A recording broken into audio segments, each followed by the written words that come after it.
प्रेम कहानियाँ शब्दों में बंद कर भी अनकही रह जाती हैं और कुछ बिना कहे ही अमर हो जाती हैं। आज की कहानी है एक ऐसी ही मोहब्बत की दास्तान है तो जो इंतज़ार में थी मगर फिर भी मुकम्मल थी। पेश है बेगम की अनजानी प्रेम कहानी।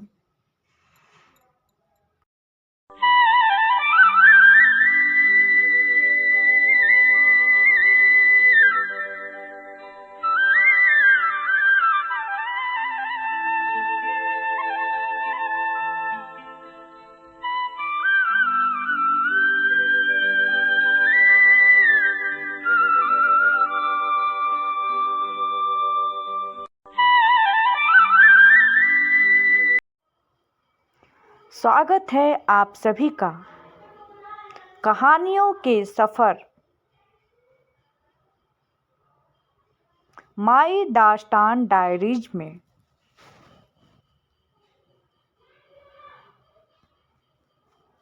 पुराने लखनऊ की तंग गलियों में एक हवेली थी, नूर महल। इस हवेली की मालकिन थी बेगम जैनब, एक रईसजादी जिनकी खूबसूरती और तहजीब के चर्चे पूरे शहर में थे। लेकिन उनकी ज़िंदगी एक तन्हाई में घुली जा रही थी। उनके शौहर नवाब सुल्तान मीर शादी के कुछ साल बाद ही उन्हें छोड़कर चले गए थे। बेगम ने खुद को शायरी और किताबों में डुबो लिया था, मगर दिल का एक कोना अब भी अधूरा था। एक शाम जब बेगम अपनी बालकनी में बैठी थी, नौकर एक पुराना खत लाकर उनके हाथों में रख गया। खत पीला पड़ चुका था, मगर लिखावट अब भी उतनी गहरी थी। जैनब, तुमसे कुछ कहना चाहता था, मगर हिम्मत न हुई। मेरी आँखों में जो प्यार है वो कभी लफ्ज़ों में ढल न सका। अगर कभी ये खत तुम्हारे हाथ लगे तो समझ लेना कि मेरा दिल अब भी वहीं ठहरा हुआ है जहाँ तुम्हें पहली बार देखा था।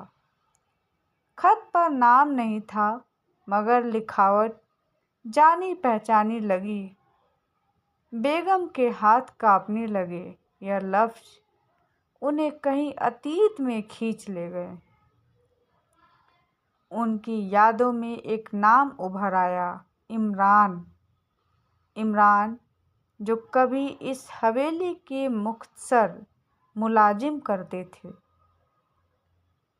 जो बचपन से ही बेगम के करीब थे, मगर उनके और बेगम के बीच रुतबे की दीवार थी। इमरान ने कभी अपनी मोहब्बत जाहिर नहीं की, लेकिन उनकी आँखों में वही बेइंतहा मोहब्बत झलकती थी।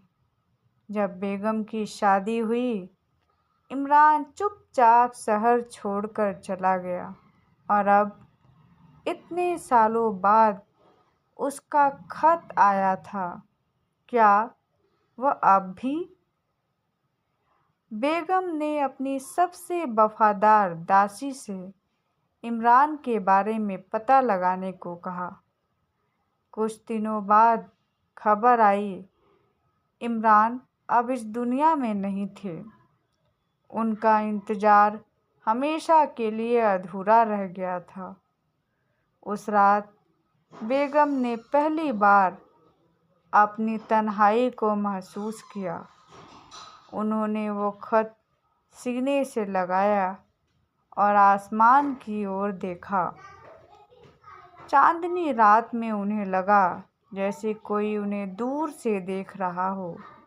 शायद इमरान की रूह अब भी उनकी मोहब्बत का पहरा दे रही थी। कभी कभी कुछ प्रेम कहानियाँ अधूरी रहकर भी मुकम्मल होती हैं।